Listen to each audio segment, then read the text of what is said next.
We all think we know nursery rhymes, right? Jack and Jill, Twinkle Twinkle, the Itsy Bitsy Spider. They just feel like these sweet, nostalgic little songs from when we were kids. But what if I told you they're actually one of the most powerful developmental tools we have? Turns out there's a secret power hidden inside these simple tunes, so let's get into it.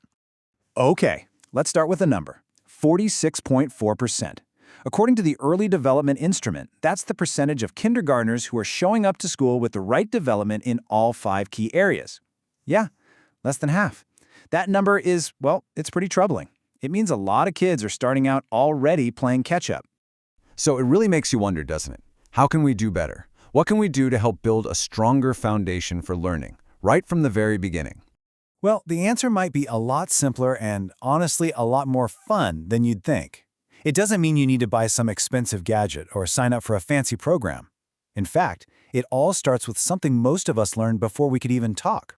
Now, researchers have a name for this. They call it language play. And it's exactly what it sounds like, the age-old tradition of sharing rhymes and stories out loud. And trust me, it's so much more than just a way to pass the time. It is a deeply effective way to help kids grow, across the board. So let's break down what's really going on inside a child's brain and body when they hear these songs. First things first, let's talk about the brain. You can seriously think of nursery rhymes as a complete workout for a developing mind. They're building all the essential wiring for things like reading and math. This is where you can actually see the building blocks of learning take shape.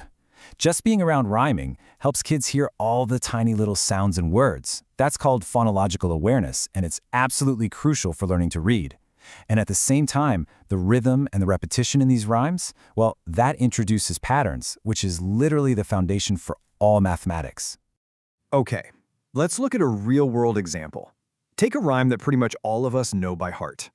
This isn't just some silly song about clumsy monkeys, it's a kid's very first lesson in subtraction. The story makes this really abstract idea of counting backwards feel real and super memorable. Every single time a monkey falls off, the child is actually doing a math problem without even realizing it. Simple play turns into some seriously powerful learning. And it's not just subtraction. You've got 10 fat sausages, which sneakily introduces skip counting in twos. The ants go marching is a classic for counting up. 5 little ducks doubles down on counting backwards. It's like there's a whole library of math basics hidden right inside these simple songs. But okay, rhymes aren't just for the brain. They are for the whole body. We're talking about an all-body experience that helps develop everything from a toddler's wobbly first steps to the tiny finger movements they'll need for writing. So language play helps with both gross motor skills, the big movements like running and jumping, and fine motor skills, which are the small, precise ones. When kids are galloping around during See the Ponies, they're building core strength and coordination. And when they're wiggling their little fingers for 2 little dicky birds, they're actually practicing the dexterity they'll need later to hold a pencil. And this starts from day one. Rhymes can even help with the earliest physical milestones. A little song like "Leg over leg, the dog went to Dover" gently helps a baby's body practice the motion of rolling over. It's building muscle memory for a movement they're going to master all on their own pretty soon. And get this, simple hand games are actually really sophisticated exercises. Pat a cake is so important for learning to bring your hands together and cross the midline of your body. Johnny Johnny, where you touch each fingertip, is a masterclass in hand-eye coordination. These aren't just games, you guys. They're fundamental physical training. So we've covered the cognitive and the physical, but language play also has this profound impact on a child's social and emotional world. And it's here that these rhymes reveal their deepest power, the power of connection. It all comes down to something called joint attention. When a parent or caregiver and a child share a rhyme, they're sharing eye contact, they're sharing focus, and most importantly, they're sharing joy. That mutual experience is a massive building block for empathy and for learning how to connect with other people.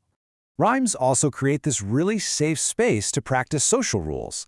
In Ring Around the Rosie, kids have to work together to keep this circle going and then fall down together. In a song like If You're Happy and You Know It, they literally learn to identify and name their feelings, which is a cornerstone of emotional intelligence. And just think about the simple act of singing a lullaby. When a child is upset, a song like Twinkle Twinkle is way more than a distraction. It's an act of empathy. It's this collective, caring response that tells the child, I see you, I hear you, and that provides comfort, building this incredible sense of emotional security. And really, this is what it all boils down to, and this quote says it perfectly. Language play strengthens that bond between a child and their caregiver. And that secure attachment, that is the bedrock. It's the foundation that all other learning, social, emotional, and cognitive, is built on. So, the next time you hear a nursery rhyme, don't just brush it off as simple kid stuff. Remember the incredible, complex work it's doing under the surface. It really makes you wonder, what if the most powerful learning tool we have isn't some brand new app or a fancy toy, but just a simple song that we already know by heart?